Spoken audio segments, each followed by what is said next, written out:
My dear friends, இங்க நான் ஒரு முக்கியமான ஒரு டாக்குமெண்ட் பத்தி உங்களுக்கு சொல்ல விரும்புறேன்.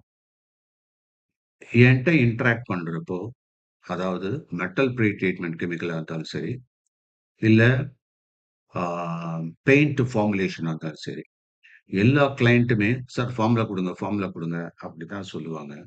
ஆனா, தேர் இஸ் அ ப்ரொசீஜர். அந்த ப்ரொசீஜர் பிரகாரம் நீங்க வந்துட்டு, அதுக்கப்புறம் ஃபைனலா இந்த டாசியர் அப்படின்னு சொல்லக்கூடிய கம்ப்ளீட் டீட்டெயில்ஸ தெரிஞ்சுக்கிட்டீங்கன்னா, உங்களுக்கு நல்லது. அப்படி என்ட்ட இன்டராக்ட் பண்றப்ப நீங்க 1 வீக் 1 ப்ராடக்ட் அந்த பேசிஸ்ல பண்ணீங்கன்னா, உங்களுக்கு அத பத்திய நல்ல நாலேட்ஜ் கிடைக்கும். சேஃபாவும் நீங்க அத மேனுஃபேக்சர் பண்ணலாம். இப்ப நான் இந்த டோசியர் அப்படிங்கிறத பத்தி உங்களுக்கு சொல்றேன். இப்ப இத லிங்க் நான் உங்களுக்கு ஃபைனலா குடுப்பேன். அப்படி குடுக்குறப்ப பிரிண்ட் டெக் டோசியர் இது A4 ஷீட்ல நீங்க அப்படியே பிரிண்ட் அவுட் எடுத்து காப்பி பண்ணி ஃபைல் பண்ணி வச்சுக்கலாம். அது புரொடெக்டரா வச்சுக்கிறது உங்களுடைய கடமை. இப்போ நான் வந்து ஒரு எக்ஸாம்பிளுக்காக இங்க ஒரு லோ ஃபோம் ஆ ஆல்கலைன் ஹை பெர்ஃபார்மன்ஸ் ஆல்கலைன் டிகிரீஸ பத்தி பேசியிருக்கேன் இங்க. ஆ இது வந்து ஒரு எக்ஸாம்பிளா நீங்க வச்சுக்கோங்க. இதே தான் பெயிண்ட்ல டிஃபரண்ட் ப்ராடக்ட்டுக்கும் குடுப்போம். இதே ஸ்டைல்ல. சரியா? ரைட். இப்ப நம்ம இந்த டோசியர்க்குள்ள போவோம். இந்த டோசியர்ல ஃபர்ஸ்ட் பேஜ் உங்களுக்கு ஒரு கவர் பேஜா அமையும். தெளிவா இருக்கும் இதுல. இந்த டாக்குமெண்ட் டைப் என்ன? என்ன செக்டார்? யார் இஷ்யூ பண்ணா? என்ன டேட்ல இதோட ரிவிஷன் இருக்கு? இது எல்லாமே இங்க வந்துரும். அப்ப இதுதான் ஒரு master production dossier cover page. இது செக்டார் வந்து இண்டஸ்ட்ரியல் சர்ஃபேஸ் கோட்டிங் பர்ட்டிகுலரா இந்த இடத்துட்ட ஒரு மெட்டல் ப்ரீ ட்ரீட்மென்ட் கெமிக்கல்க்காக போட்டிருக்கேன். பெயிண்ட்னாக்கா பெயிண்ட் டிவிஷன். என்ன டிவிஷனோ சால்வென்ட் பேஸ்ட்னா சால்வென்ட் பேஸ்டு, வாட்டர் பேஸ்ட்னா வாட்டர் பேஸ்டு தெளிவா கிடைக்கும். யார் இஷ்யூ பண்ணா அப்படிங்கிற டீட்டெயிலும் கிடைக்கும். வெர்ஷன் நம்பர் கிடைக்கும். இத நீங்க ஃபைனலா என்ட்டருந்து வாங்கி வச்சுருங்க. இது வந்து உங்களுக்கு பாதுகாப்பானதா இருக்கும். அடுத்தது இந்த ஃபார்முலால ஒரு முக்கியமான ஒரு இந்த டோசியர்ல ஃபார்முலேஷன் டிஸ்க்ளைமர் அப்படிங்கிறத பத்தி குடுத்திருக்கேன். நான் என்னதான் ரிசர்ச் பண்ணி, என்னதான் உங்களோட உட்கார்ந்து இந்த ஃபார்முலாவ அரைவட் பண்ணாலும், நீங்க ஃபார்முலா விஷயத்துல ஒரு ஒரு விஷயம் நல்ல தெளிவா உங்களுக்கு மறுபடியும் புரிய வைக்கிறேன். ஃபார்முலா அப்படிங்கிறது எல்லா இடத்துலயுமே கிடைக்குது. பொதுவா பார்த்தீங்கன்னாக்க. நீங்கலாம் இப்ப இன்டர்நெட்ட தொறந்தாலே கிடைக்கும். ஆனா நம்ம சார் நீங்க இன்டர்நெட்ல இல்லாத நீங்க என்ன புதுசா குடுத்துற போறீங்க? ChatGPTலயே நாங்க போட்டா வந்துறதா? வரும். வராதெல்லாம் இருக்காது. இது எப்படின்னா ஒரு மால் வெர்சஸ் ஒரு இண்டிவிஜுவல் ஷாப் அப்படி வச்சுக்கலாம். நானே வந்து இப்ப இந்த மால புரொடியூஸ் பண்ண ஆரம்பிச்சுட்டேன். ஏன் அப்படின்னா, ஒவ்வொரு பொட்டி கடை மாரி நம்ம ஒவ்வொன்னுத்துக்கும் சொல்லிட்டு இருக்கிறத விட, ஏன்னா காலம் வளருது. எல்லாம் குயிக்கா நடக்கணும்னு நெனைக்கிறாங்க. அப்படிங்கிறப்போ, நான் வந்து ஒரு மால் கான்செப்ட் மாரி நம்ம உள்ள போனா நமக்கு தேவையானதெல்லாம் கிடைக்கும். அப்போ என்னுடைய 40 வருஷ அனுபவத்தின் பேர்ல நான் இந்த ஒரு ஃபார்முலா லைப்ரரிய கிரியேட் பண்ணியிருக்கேன். அது ஒவ்வொருத்தருக்கு சூட் ஆகும். சில பேருக்கு சூட் ஆகாது. ஒரே ஃபார்முலா ஒருத்தருக்கு சூட் ஆகும். இன்னொருத்தருக்கு சூட் ஆகாது. இது எப்படின்னா ரெடிமேட் ட்ரெஸ் மாரி தான். ப்ராபபிலி அவருடைய ரா மெட்டீரியல் கெமிக்கலுக்கு அது கரெக்ட்டா மேட்ச் ஆயிடும். ஆனா நீங்க பர்ச்சேஸ் பண்ணியிருக்க ரா மெட்டீரியல் உங்க ப்ராசஸிங்க்கு அது செட் ஆகாது. அப்ப நீங்க என்ன பண்ணணும்? இந்த டோசியர் அப்படிங்கிறது கஸ்டமைஸ்டு உங்களுக்குன்னே பண்ணப்பட்ட ஒரு ஃபார்முலேஷன் தொகுப்பு அப்படிதான் நீங்க வச்சுக்கணும். இந்த டோசியர் நான் எப்படி பிரிப்பேர் பண்ணியிருக்கேன்றத உங்களுக்கு ப்ரீவியஸ் ஆடியோல தெளிவா சொல்லியிருக்கேன். ஃபைனல் டாக்குமெண்ட்டா தான் இத உங்களுக்கு நானு குடுக்குறேன். அப்படி இந்த டோசியர் எப்படி ரெடி பண்ணியிருக்கோம்னா, என்னுடைய formula general guideline, raw material recommended. அதுக்கப்புறம் நீங்க வேலிடிட்டி அது பண்ணி, ரா மெட்டீரியல்லாம் கரெக்ட்டா இருக்கான்னு செக் பண்ணிட்டு, அதுக்கப்புறம் என்ன பண்றீங்கன்னா, லேப் ட்ரையல் எடுத்துட்டு நீங்க ஒரு தடவ செக் பண்ணிட்டு, "சார் இதெல்லாம் கரெக்ட் தானா?" அப்படின்றத என்ட்ட ஒரு தடவ கேட்டுட்டு, என்ன கேட்டதோட இல்லாம, உங்க கிளையன்ட் கிட்டயும் நீங்க குடுத்துட்டு, அவங்கள்ட்டேருந்து ஒரு நல்ல பேர வாங்கிட்டு, "ஓகே சார் இந்த ஃபார்முலா செட் ஆயி போச்சு." அப்படின்னா தான் இந்த இந்த டோசியருக்கே நான் வருவேன். இப்ப மீனிங் புரியும்னு நெனைக்கிறேன். இப்ப புரியுதா? அதாவது டோசியர்ன்றது ஒரு கொலாபரேட்டட் ப்ராடக்ட். என்னுடைய நாலெட்ஜ், உங்களுடைய எக்ஸ்பீரியன்ஸ், எக்ஸ்பெரிமென்ட் அண்ட் கஸ்டமருடைய அ அவருடைய ஃபீட்பேக் இந்த 3ம் கலந்தது தான் இந்த டோசியர். அப்ப அது ஒரு பெர்ஃபெக்ட் ஃபார்முலா. உங்களுக்குன்னே தயார் பண்ணப்பட்டது. இப்ப மீனிங் புரிஞ்சிருக்கும்னு நெனைக்கிறேன். டோசியர்.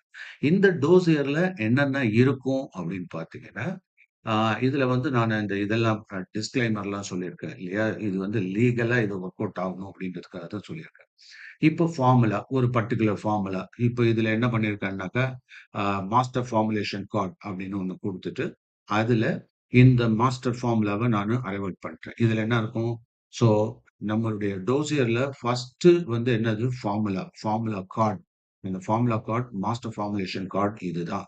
இத மாத்தக்கூடாது. ஏன்னா, இதெல்லாம் டெக்னிக்கலா ட்ரைல் பண்ணி நம்ம கொண்டு வந்திருக்கோம். இதனுடைய பிசிக்கல் ஸ்பெசிஃபிகேஷன ஷார்ப்பா இங்க குடுத்திருப்பேன். அதுக்கு அடுத்தது 2வது பார்த்தீங்கன்னாக்கா, 2ண்ட் டாக்குமெண்ட். இது எல்லாமே என்னன்னா, இப்ப இந்த இடத்துட்ட நானு வந்து பிரிண்ட் டெக் டோசியர்ன்னு குடுத்திருக்கேன்ல, அத கிளிக் பண்ணீங்கன்னா, அப்படியே A4 ஷீட்ல தனித்தனி பேஜா இது வந்து பிரிண்ட் ஆகும். அப்போ நீங்க ஃபைல் பண்ணி வச்சுக்கிறதுக்கு சௌரியமா இருக்கும். இப்போ டாக்கெட் 1 அதாவது ஃபார்முலா. First formula card. அது நீங்க பார்த்துட்டீங்க. 2ண்ட் வந்து என்ன? எஸ்ஓபி. ஃபார்முலா மட்டும் தெரிஞ்சா போதுமா? எஸ்ஓபி வேணும்ல. அப்ப ஸ்டாண்டர்ட் ஆப்பரேட்டிங் ப்ரொசீஜர் என்ன? ஸோ எப்படி பிரிப்பேர் பண்ணணும்? பிளெண்டிங் சீக்வென்ஸ் என்ன? என்னென்ன ஸ்டெப்ஸ்ல போடணும்? என்ன மெஷினரி வேணும்? இது எல்லாமே இதுல சொல்லியிருப்பேன். எப்படி பேக் பண்ணணும்ன்றதும் சொல்லியிருப்பேன். இது number 2. Stage number 3 pass ticket. Sir இதெல்லாம் இருந்தா போதுமா? பாஸ் டிக்கெட் வேணும்ல. பாஸ் டிக்கெட்ல நான் இங்க என்ன பண்ணியிருக்கேன்னாக்கா, டைனமிக்கா குடுத்துருக்கேன். ஏன்னா நீங்க கால்குலேட் பண்றது தப்பாயிடக்கூடாதுன்றதுக்காக டைனமிக்கா. இப்போ இது வந்து 1000 கேஜிக்குன்னு போட்டிருக்கேன். ஆட்டோமேட்டிக்கா 1000 கேஜிக்கு இது ஒர்க் அவுட் பண்ணி கிளீனா குடுத்துருக்கும். இது ஃபார்ம் மாரி இருக்கும். இப்ப இந்த பாஸ் டிக்கெட்டாவும் இத யூஸ் பண்ணலாம் நீங்க. இப்ப என்னன்னா, இந்த 1000 இப்ப நான் வந்து அப்படியே ரெடியூஸ் பண்றேன். ஏன்னா 100 உடனே மாறிடும் இங்க 100 ஓகேயா? ஸோ, அப்ப இந்த இடத்துல நீங்க என்ன பண்றீங்க? அந்த ஃபார்முலா வெயிட் எல்லாம் கரெக்ட்டா என்ட்ரி பண்ணுங்க. யார் செக் பண்ணான்றதையும் போட்டீங்கன்னா, ஒரு பெர்ஃபெக்ட் டாக்குமெண்ட் பாஸ் டிக்கெட் உங்களுக்கு உருவாயிடும். இத பிரிண்ட் அவுட் பண்ணி, சைன் பண்ணி எடுத்து வச்சுக்கிட்டீங்கன்னா, டேட்லேருந்து எல்லாமே கிடைக்கும். சரி சார், நான் வந்து 500 கிலோவுக்கு பண்ண போறேன்னாக்கா 5ன்னு மாத்துங்க 500 கேஜி இல்லையா? ஸோ, அப்போ இந்த இடத்துல மாத்துங்க 500 கேஜி. அப்போ 500 கேஜி இன்ஸ்டன்ட்டா ரெடி ஆயிடும். அப்போ இங்க என்ன பண்ணணும்னா 500 கேஜிக்கு நான் என்ன பண்ணியிருக்கேன். இப்ப இது வந்து ஆ இருந்ததுனால அதாவது that is what you call கெமிக்கல்ன்றதுனால இத வால்யூம் பேசிஸ் சொல்றோம். பட் நீங்க எப்போதுமே வெயிட் பேசிஸ்ல தான் எல்லாம் வச்சுக்கணும். ஸ்பெசிஃபிக் ரேட்ட இன்ட்ரோடியூஸ் பண்ணீங்கன்னாக்கா வால்யூம் கன்வெர்ட் ஆயிடும். ஓகேவா? ரைட். அடுத்தது சர்டிபிகேட் ஆஃப் அனாலிசிஸ். இந்த சர்டிபிகேட் ஆஃப் சோ இப்ப நீங்க புரொடக்ஷன் பண்ணிட்டீங்க. Next certificate of analysis. நீங்க பண்ண ப்ராடக்ட் கரெக்ட்டா இருக்கான்னு செக் பண்ணணும் இல்லையா? அதுல இங்க ஸ்பெசிஃபிகேஷன் நான் எல்லாத்தையுமே குடுக்கல. சாம்பிளுக்காக குடுத்துருக்கேன். அப்போ அதுல என்னென்னலாம் டெஸ்ட் பண்ணணும்ங்கிறத குடுத்துருப்பேன். இப்ப இது கெமிக்கல் லெவல்ல குடுத்துருக்கேன். பெயிண்ட்க்கு டிஃபரெண்ட்டா வரும். சோ அப்ப நீங்க அப்சர்வ்ட் வேல்யூஸ் எல்லாம் கரெக்ட்டா இருக்கா? இப்ப 11னா 11.5 சார் 11.3 வந்திருக்கு அப்படின்னு 11.3 இது அக்செப்டபிளா? அக்செப்ட் மைனர் டிஃபரன்ஸ்னா ஓகே. இல்ல சார் எங்களுக்கு வந்து பிஹெச் ஆஃப் த சொல்யூஷன் வந்து 6 தான் வருதாம். ஆஹா! டேஞ்சர். அதுல இப்ப ஏதோ பிரச்சனை இருக்கு. என்ன பண்றீங்க? ஃபெயில் அப்படின்றத காமிக்கணும். அப்போ QA மேனேஜர் இதுல எல்லாம் பாஸ்ன்னா தான் அவர் கையெழுத்து போடுவாரு. லேபரேட்டரி கெமிஸ்ட் இந்த இடத்துல ஒரு டெஸ்ட் ரிப்போர்ட் ரெடி பண்றோம். எல்லாமே டாக்குமெண்டா தான் இருக்கும். அப்பதான் உங்களுக்கு நல்லதா இருக்கும். ஸோ அவர் டெஸ்ட் பண்ணதெல்லாம் இங்க எடுத்து, சார் இதுதான் எனக்கு டெஸ்ட் ரிசல்ட். உடனே மேனேஜர் QC அதாவது குவாலிட்டி கண்ட்ரோல் மேனேஜர் செக் பண்ணிட்டு, "ஏய் இது வந்து ஃபெயில் ஆயிருக்குப்பா. மறுபடியும் நம்ம செக் பண்ணணும். இல்லாட்டா ப்ராடக்ட்ட சரி பண்ணணும்." அப்போ அந்த உங்களுக்கு டெஸ்ட் ரிப்போர்ட் பெர்ஃபெக்ட்டா கிடைச்சிரும். ஸோ எல்லாம் தயாரானதுக்கப்புறம், எல்லாம் ஆல் பாஸ் வந்ததுக்கப்புறம், நீங்க என்ன பண்ணலாம், ஓகே இது வந்து 11.5 ஆ இது வந்து 38 எனக்கு 40% கரெக்ட்டா வந்துருச்சு. இது வந்து clear solution. Yes clear solution தான் எனக்கு வந்ததுன்னா, அப்போ ஆல் பாஸ். அப்போ கிளியர் பண்ணலாம். லேப் கெமிஸ்ட் கையெழுத்து போடுறாரு. இதுவும் ஓகே வாங்கி ஓகே அப்படின்னு ஒரு ஸ்டாம்ப் ஒண்ணு வச்சுக்கோங்க. ஸ்டாம்ப்ட் QC ஓகேன்னு குத்திக்கங்க. இப்போ 4வது உங்க product COA certificate of analysis ready. அடுத்தது 5வது விஷயத்துக்கு வருவோம். 5வதா டெஸ்ட் மெத்தட். சார் இதெல்லாம் தெரியுது. டெஸ்ட் மெத்தட் எப்படி சார் பண்ணணும்? அதுக்கு ஒவ்வொன்னுத்துக்கும் ஒவ்வொரு ASTM ஸ்பெசிஃபிகேஷன், IS ஸ்பெசிஃபிகேஷன் குடுத்துருக்கேன். அது பிரகாரம் தான் போணும். இல்ல சார் அது எப்படி எழுதணும், எப்படி பண்ணணும்னு எங்களுக்கு தெரியாதுன்னா, நீங்க அந்த ASTM ஸ்பெசிஃபிகேஷன் போயிட்டு, அதுக்கான ட்ரெய்னிங் என்ட்ட நீங்க எடுத்துட்டு தான் ஆகணும். இல்லையா? இல்லாட்டினாக்கா நீங்களே படிச்சு பார்க்க முடியும்னா, அந்த ASTM பிரகாரம் போங்க. நெக்ஸ்ட் இப்போ ஏன்னா இத வந்து குடுக்குறப்ப டெஸ்ட் ரிப்போர்ட்டோட சேர்ந்து குடுங்க. ஏன்னா உங்க கம்பெனில யாராவது இப்ப வந்து ஒரு பெரிய நிறுவனத்துக்கு நீங்க குடுக்குறீங்கன்னா, இந்த COA பிளஸ் என்ன ஸ்டாண்டர்ட் டெஸ்டிங் புரோட்டோகால் நாங்க என்ன பண்றோம்னு சேர்த்து குடுத்தீங்கன்னா, உங்க இது புரொஃபஷனலா இருக்கும் உங்களுடைய டெஸ்ட் ரிப்போர்ட் இல்லையா? அதுக்கு அடுத்தது. Technical data sheet. நீங்க இத குடுத்தாகணும். ஸோ, அப்போ அது கேட்கலன்னாலும் நம்ம ஒரு டாக்கெட்டாவது உங்க எண்ட்ல ரெடி ஆகும். ஸோ, இப்ப டெக்னிக்கல் டேட்டா ஷீட்.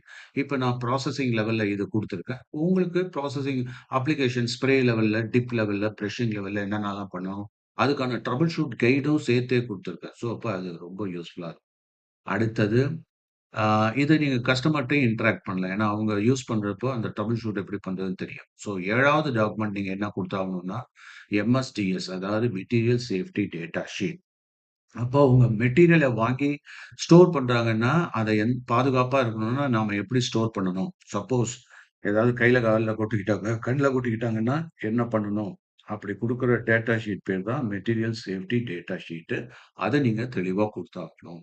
இதுல பெரிய பெரிய கம்பெனில இதெல்லாம் இன்சிஸ்ட் பண்ணுவாங்க. அடுத்தது இங்க ஒரு வெண்டார்ஸ்ன்னு ஒண்ணு போட்டுருங்க. சாரி உங்களுக்கு வந்து என்ன மெட்டீரியல் எங்க வாங்கினா நல்லாருக்கும்? அது வந்து இண்டிவிஜுவலா தான் நாம தான் டிசிஷன் நம்ம எடுக்கணும் இல்லையா?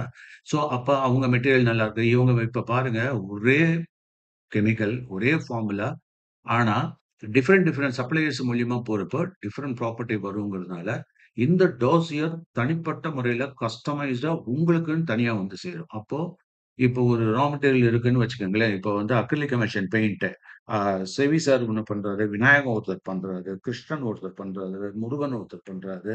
இந்த 4 பேரும் டிஃபரெண்ட் ரா மெட்டீரியல், டிஃபரெண்ட் சப்ளையர்ட்ட பண்ணா 4ம் டிஃபரெண்ட்டா தான் இருக்கும். இந்த டோசியரும் டிஃபரெண்ட்டா தான் இருக்கும். ஐ ஹோப் இப்போ புரிஞ்சிருக்கும்னு நெனைக்கிறேன்.